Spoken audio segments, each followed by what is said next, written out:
بسم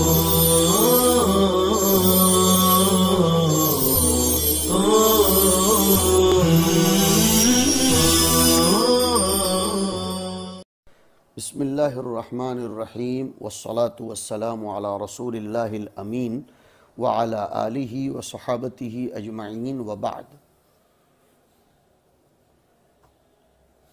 ترجمۃ الباب ہے کتاب النکاح کے ضمن میں الانماط نمط کی جمع۔ امام بخاری نے ترجمۃ الباب قائم کیا ہے باب الانماط ونحوہا للنساء۔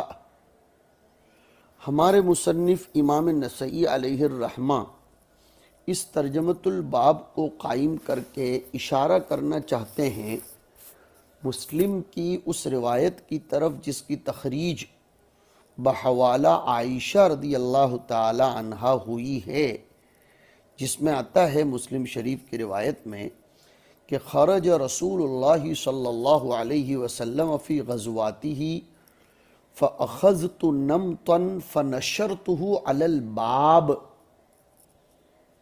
یہ لفظ خاص یاد رکھیے کہ میں نے وہ چادر دروازے پر بچھا دی، لٹکا دی۔ فَلَمَّا قَدِيمَ صلی اللہ علیہ وسلم فَرَأَ النَّمْطَ عَرَفْتُ الْكَرَاهَةَ فِي وَجْهِهِ فَجَذَبَهُ، اس نمط کو کھینچ ڈالا، حَتَّى هَتَكَهُ، پھاڑ دیا۔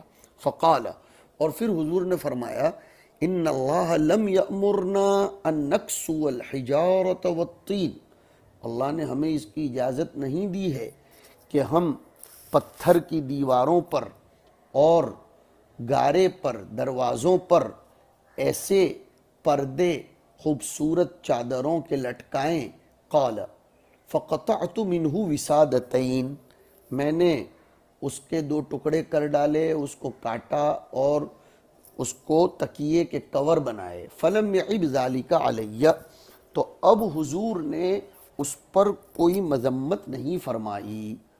دیکھیے آپ اس روایت سے طلبہ عزیز و سامعین سمجھ میں آتا ہے کہ انماط للذات مکروہ نہیں ہیں، ورنہ تکیے کے کور بنانے پر یا تکیے بنانے پر فلم یعب ذالک علیہ نہ آتا، بلکہ اس پر بھی عرفت الکراہۃ فی وجہہ آتا، لیکن ایسا نہیں ہے۔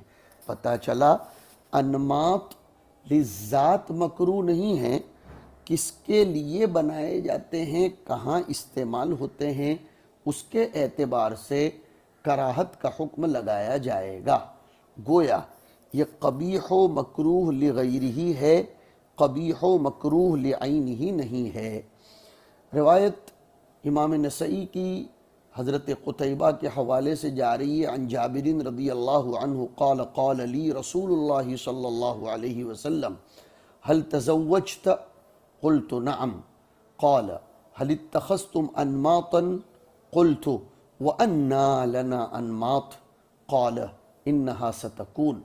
حضور پاک علیہ السلام نے مجھ سے دریافت فرمایا کیا تمہاری شادی ہو گئی؟ میں نے عرض کیا کہ جی ہاں۔ تو حضور صلی اللہ علیہ وسلم نے اس پر دریافت فرمایا کیا تم نے چادریں، اونی کپڑا جو ہودج پر ڈالا جاتا ہے اس کو اصل میں انماط کہتے ہیں، کیا تم نے وہ بنوایا؟ میں نے کہا ہمارے پاس کہاں اتنی گنجائش ہے کہ ہم انماط وغیرہ بنائیں، ہم ایسی چادریں بنوائیں۔ حضور اکرم علیہ السلام نے پیشین گوئی فرمائی کہ ہوگا، یہ بھی ہوگا، تم گھبرائیے نہیں۔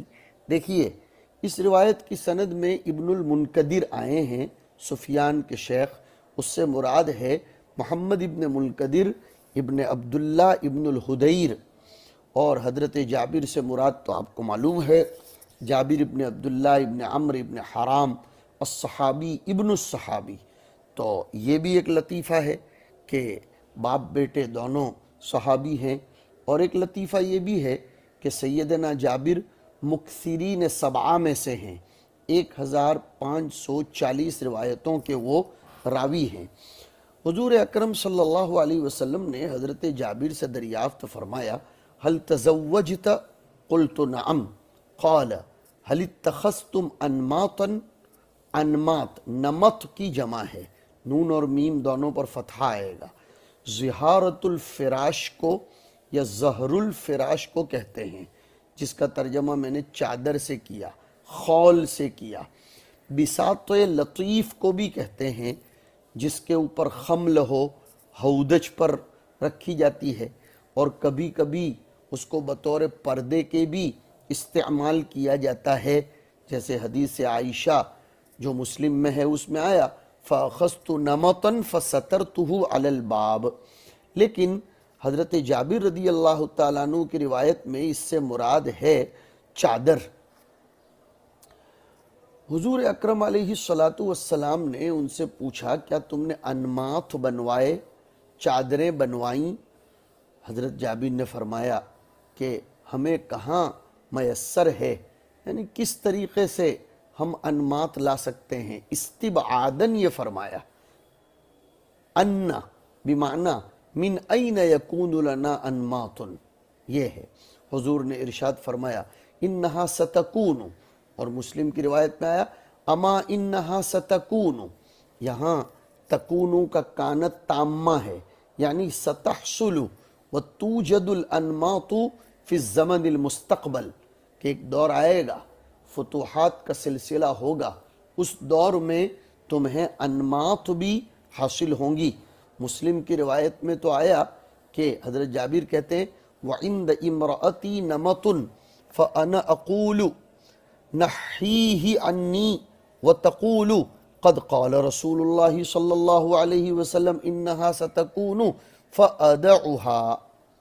دیکھو تو صحیح، دیکھو حضور کی پیشین گوئی کہ مسلم کی روایت میں بطریق سفیان عن محمد بن المنکدر حضرت جابر کی روایت آئی کہ حضور نے فرما دیا تو اس کے بعد حال یہ ہوا کہ میری بیوی کے پاس ایسی خوبصورت چادر میسر ہوئی، میں کہتا تھا اس کو ہٹا دو، اور وہ کہتی تھی کہ حضور نے انہا ستکون فرمایا ہے، لہذا میں اس کو ہٹا نہیں سکتی۔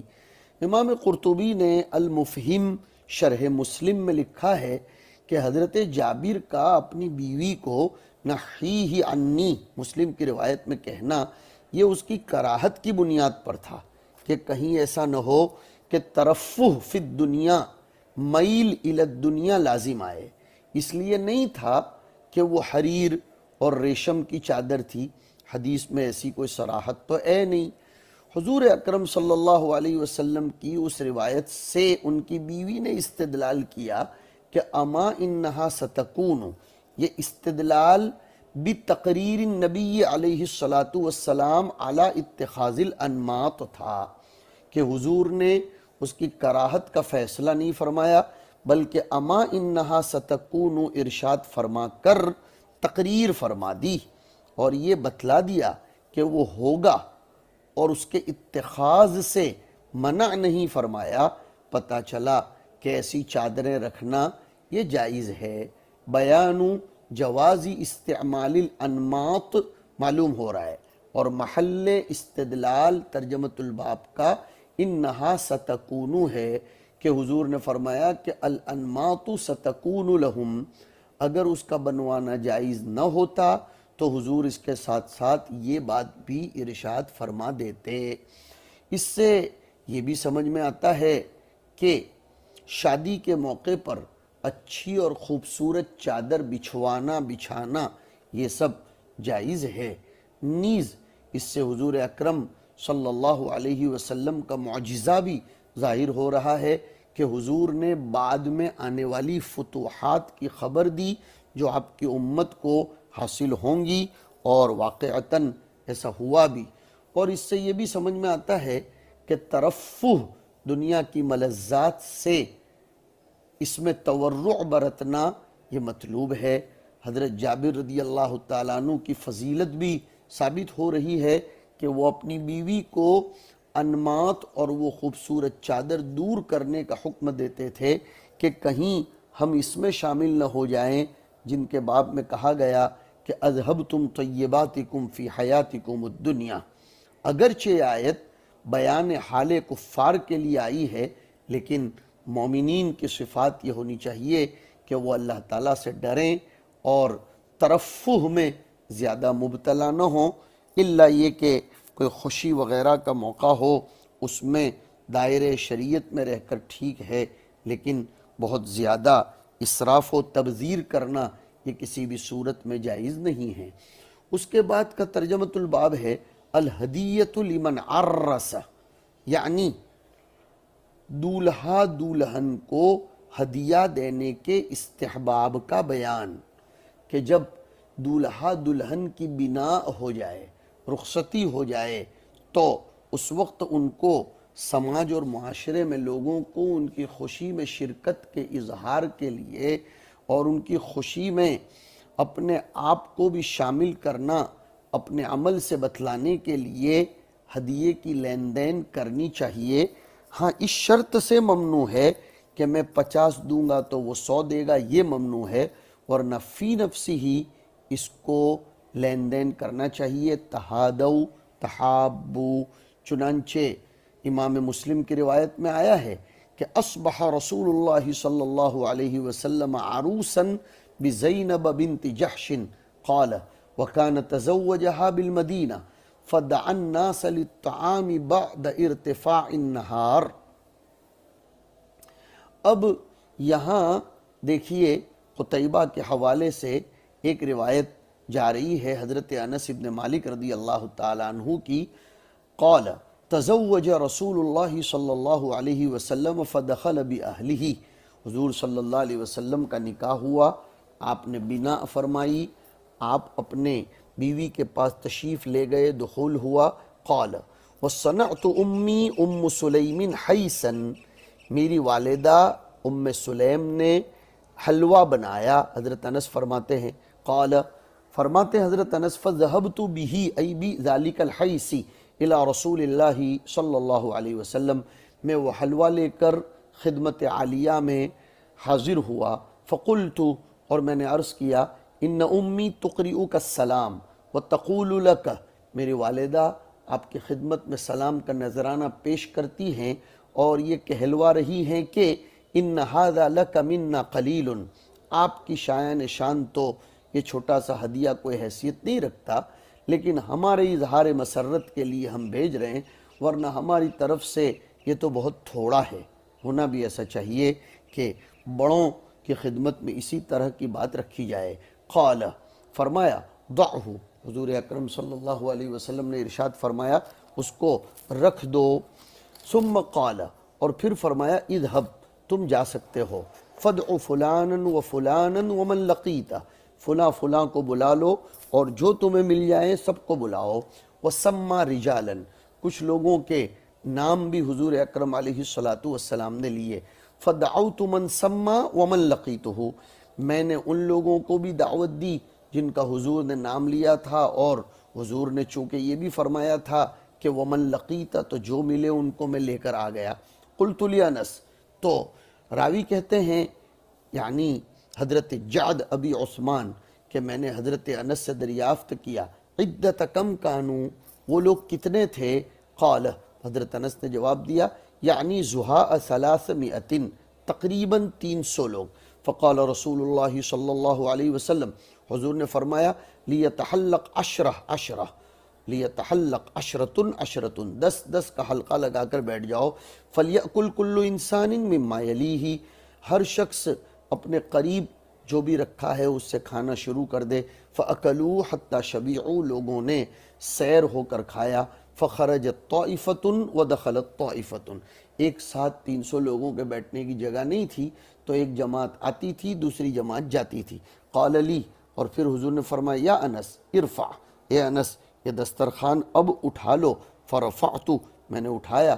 فما ادری حین رفعت کان اکثر ام حین وضعت، مجھے سمجھ میں نہیں آ رہا تھا جب وہ دسترخوان اٹھایا تب کہ میں نے جو کھانا بچھاتے وقت رکھا تھا وہ اتنا ہی ہے یا اس سے زیادہ ہو گیا ہے۔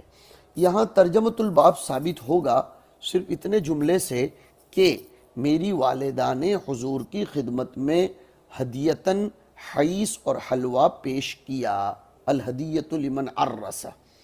اب جس کو جس قسم کا ہدیہ میسر ہو، اس سے یہ بھی سمجھ میں آتا ہے کہ نئے جوڑے کو دعوت بھی کروانا چاہیے، چاہے اس کے گھر بھیج کر، چاہے اپنے یہاں بلا کر۔ بہرحال نئے جوڑے کو، نئی شادی کرنے والوں کو، ان کی خوشی میں بھی ہمیں شریک ہونا چاہیے اور انہیں بھی اپنے یہاں شریک کرنا چاہیے۔ حضرت انس ابن مالک اس روایت کے راوی ہیں، اور نکاح جو اس روایت میں ذکر کیا گیا وہ حضرت زینب بنت جحش کے ساتھ کا نکاح تھا۔ سن 3 میں اور ایک قول سن 5 میں ہوا تھا۔ اس سے پہلے حضرت زینب زید ابن حارثہ رضی اللہ تعالی عنہ کے نکاح میں تھیں۔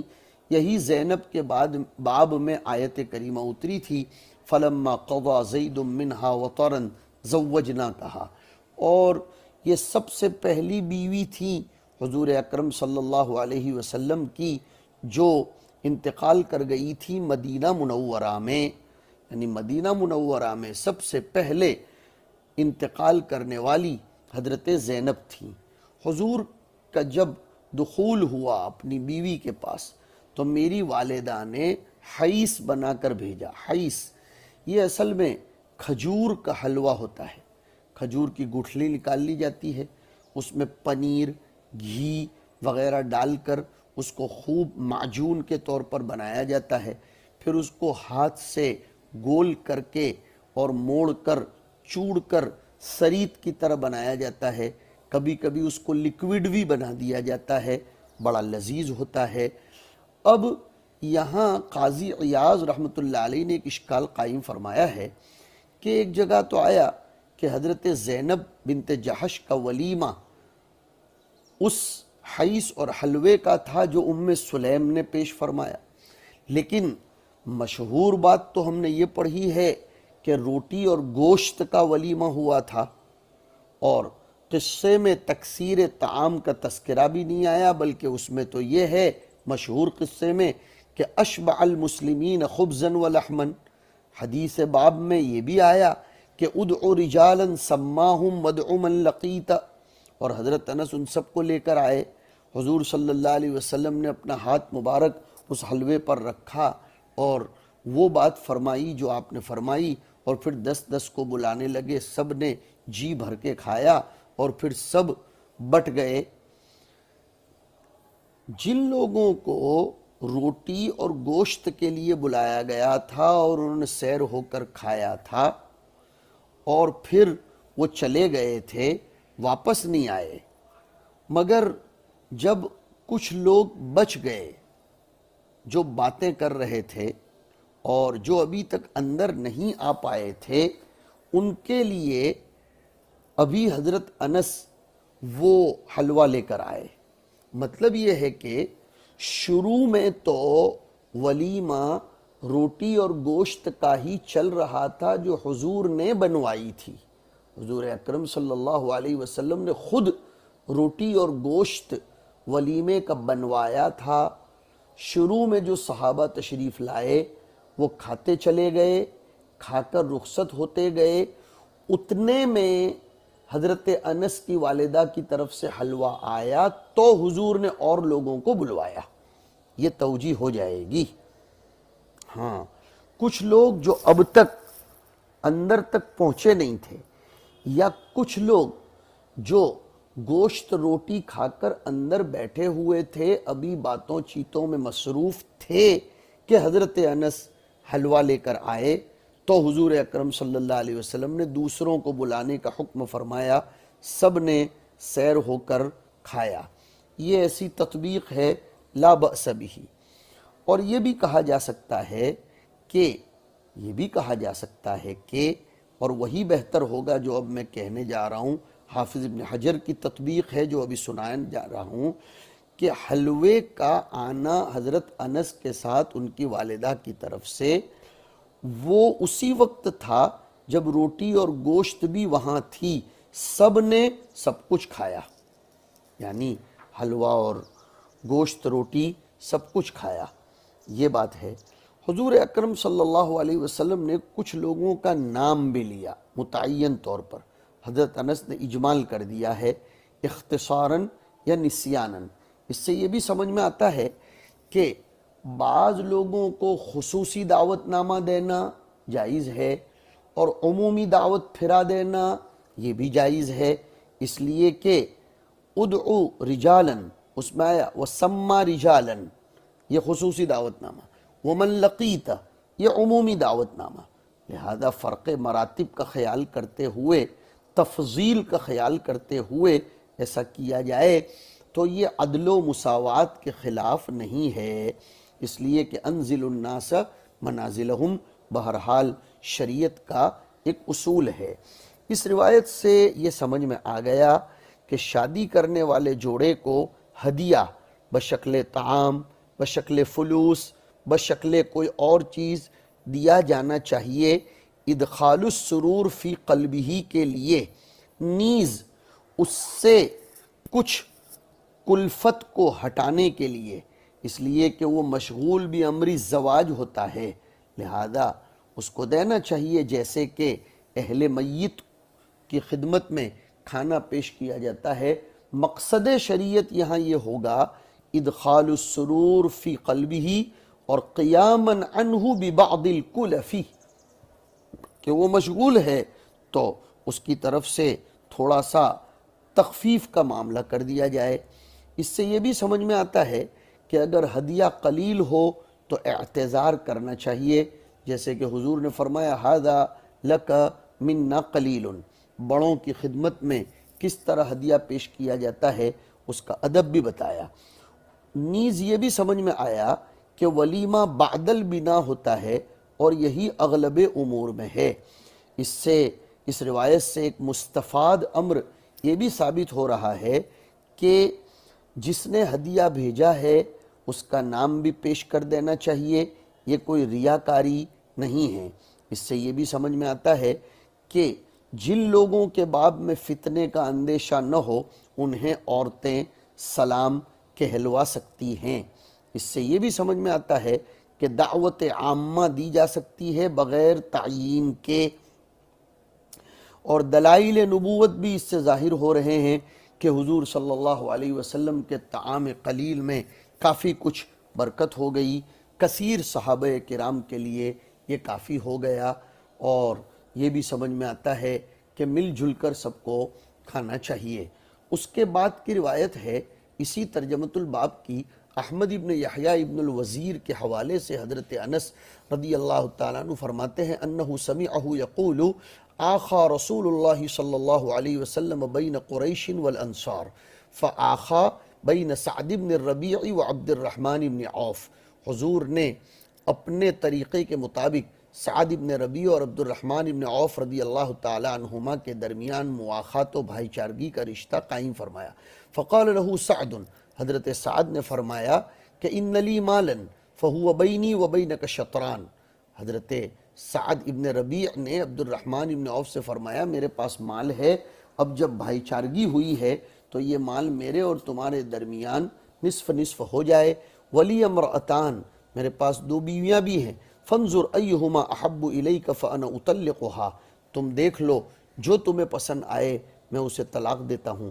فاذا حلت فتزوجها، جب اس کی عدت پوری ہو جائے تو تم اس سے نکاح کر سکتے ہو۔ قال، حضرت عبد الرحمن ابن عوف نے فرمایا بارک اللہ لک فی اہلک و مالک، میں غیرت مند ہوں، میں قریشی ہوں، دلونی، مجھ کو بتاؤ، ای علی السوق، کوئی تجارتی نظام سمجھاؤ، میں خود تجارت کروں گا، خود کی ذات کی محنت پر اپنے بلبوتے پر مال کماؤں گا۔ فلم یرجع حتی رجع بسمن وعقیت قد افضلہ، چنانچہ وہ بازار میں گئے، وہاں انہوں نے تجارت کی اور اسی تجارت سے حاصل شدہ نفع میں سے وہ گھی، پنیر وغیرہ لے کر آئے جو پیسہ بچ گیا تھا۔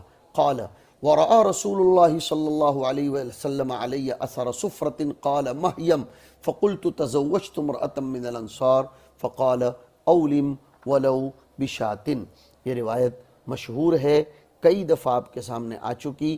سعد ابن ربیع کا نام آیا ہے، سعد ابن ربیع ابن عمرو ابن ابی زہیر ابن مالک الانصاری الخزرجی، احد نقباء الامصار، انصار، حضور صلی اللہ علیہ وسلم کے ساتھ احد میں شہید کیے گئے تھے۔ یہ روایت ہے جو آپ کے سامنے گزری۔